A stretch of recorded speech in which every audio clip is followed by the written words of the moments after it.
আমার সকল ইউটিউব বন্ধুদের জানাই গুড ইভিনিং। তো আমি আজকে নীল ষষ্ঠীর ব্রত করেছি। আমার মুখটা দেখেই বুঝতে পারছো, চোখের তলায় কালি পড়ে গেছে। নির্জলা উপোস করতে পারি না বন্ধুরা, যেরকম পারি একটু শরবত খাই, খেয়েই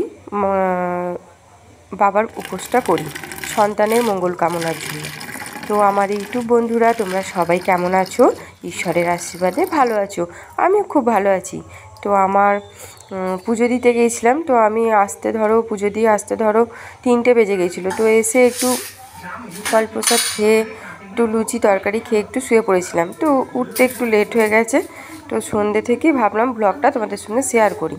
আর ভেবেছিলাম মন্দিরে ব্লগটা শেয়ার করব, কিন্তু মন্দিরে প্রচণ্ড ভিড় থাকার কারণে আমি ব্লগটা শেয়ার করতে পারিনি। তো আমি এর পরে কোনো পুজো হলে দেখানোর চেষ্টা করব। তো আমি সন্ধ্যে দিয়ে একটু ঠাকুরের প্রসাদ আবার একটু খেয়ে নিচ্ছি। এই ফল টল গুজিয়া মিষ্টি আপেল এগুলো ছিল, এগুলো নিয়ে বসেছি, একটু খেয়ে নিচ্ছি।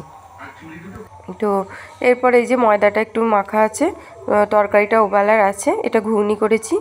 আর আমি লুচি তরকারি সবসময় খেতে পারি না বলে একটু ডাল সিদ্ধ নিয়েছি, কারণ তোমরা জানো আমার শারীরিক একটু সমস্যা আছে।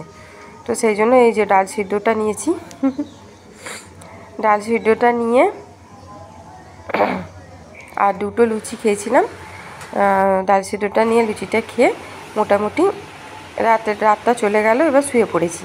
তো গুড নাইট বন্ধুরা।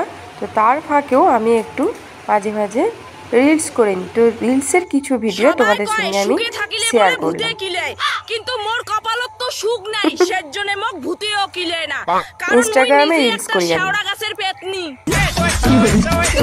আমার ইনস্টাগ্রামে রিলসের চ্যানেলের নাম হচ্ছে আমি মানুষটাই এরকম ভাই। তো আমাকে দুটো মিষ্টি কথা বললে তাকে আমি অন্ধের মতো বিশ্বাস করে ফেলি, তারপরে রিল্যাক্সে বাস খাই। জানি না কেমন হয়েছে, যেরকম পারি সেরকম।